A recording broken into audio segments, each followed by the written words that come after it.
I always believed eviction notices were meant for renters. People who stopped paying rent. People who broke lease agreements. People who didn't technically own the place they were living in. I wasn't one of those people. I owned my house completely. No mortgage. No bank. No missed property taxes. That's why, when I opened my mailbox one quiet afternoon and saw a bright red envelope stamped with the words, "Final Eviction Warning," my first reaction wasn't fear. It was disbelief. I actually laughed. Then I opened it. Inside was a formal-looking letter with my full legal name printed at the top, followed by my home address. My home. The place I had lived in for 6 years. The place I had poured my savings into. At the bottom of the page was a signature that instantly made my stomach drop, the president of my homeowners association. According to the letter, I had 30 days to vacate my property or face forced removal. There was no court seal. No judge's signature. Just HOA letterhead and legal-sounding language meant to scare me into compliance. I read it again and again, hoping I was missing something. I wasn't. I bought this house 6 years earlier in what seemed like the perfect neighborhood. Quiet streets. Clean sidewalks. Neighbors who waved but didn't pry. There was an HOA, but it was barely noticeable. They collected modest dues and sent occasional reminders about trash bins or lawn maintenance. I followed every rule. I paid every fee on time. I never caused problems. I was exactly the kind of homeowner HOAs claimed to want. Things changed when the HOA board was replaced. 3 new members were elected after the previous board resigned. Almost overnight, the tone of the neighborhood shifted. Emails became stricter. Notices were worded more aggressively. Fines appeared for things no one had ever cared about before. At first, I didn't worry. I assumed it was just a phase, a new board trying to assert authority. Then one Monday morning, I found a yellow notice, taped to my front door. It accused me of an unauthorized structural modification. I stood there staring at it, genuinely confused. I hadn't built anything. I hadn't changed anything. I walked around my house twice, looking for whatever they were talking about. There was nothing. I emailed the HOA asking for clarification. No response. 2 days later, another notice appeared. This one warned that failure to comply could result in fines or legal action. That's when I decided to call. The HOA president answered. Her voice was sharp and impatient, like I was wasting her time. She told me my driveway was partially built on HOA-owned land. I almost laughed again. That driveway had existed long before the HOA was formed. It appeared on every county property record.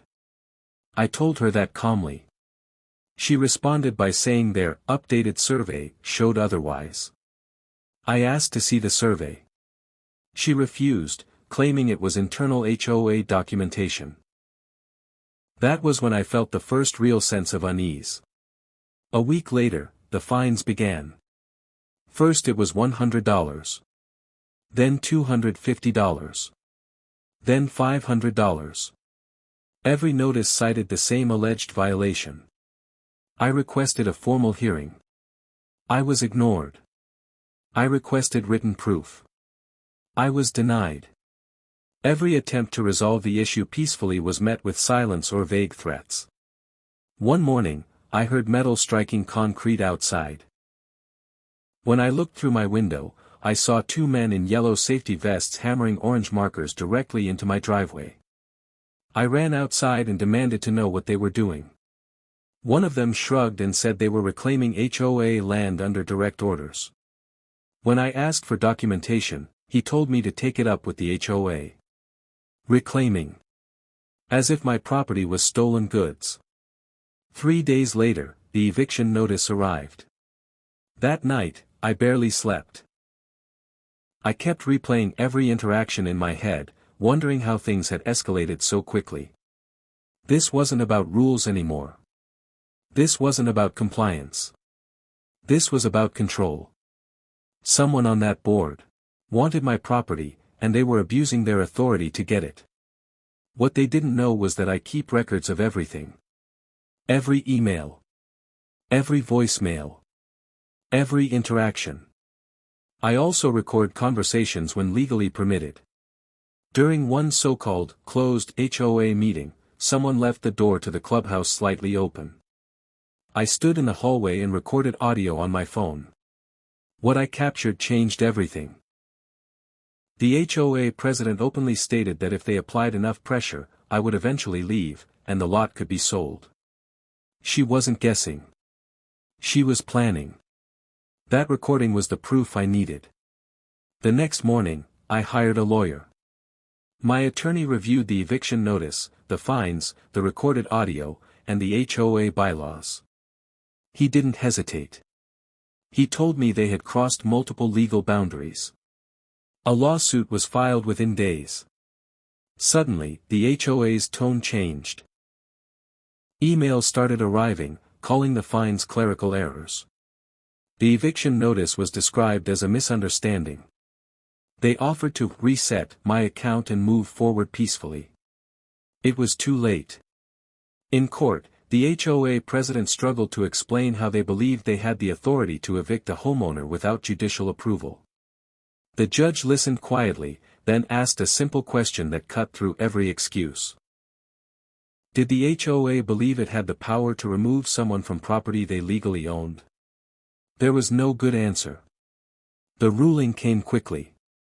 The HOA was fined. The board was dissolved. The president was held personally liable for damages. The judge made it clear that an HOA is not a government and does not have the power to seize private property. Today, my driveway remains untouched.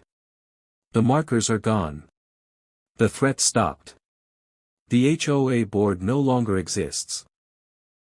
The neighborhood is quieter now, but not because people are afraid.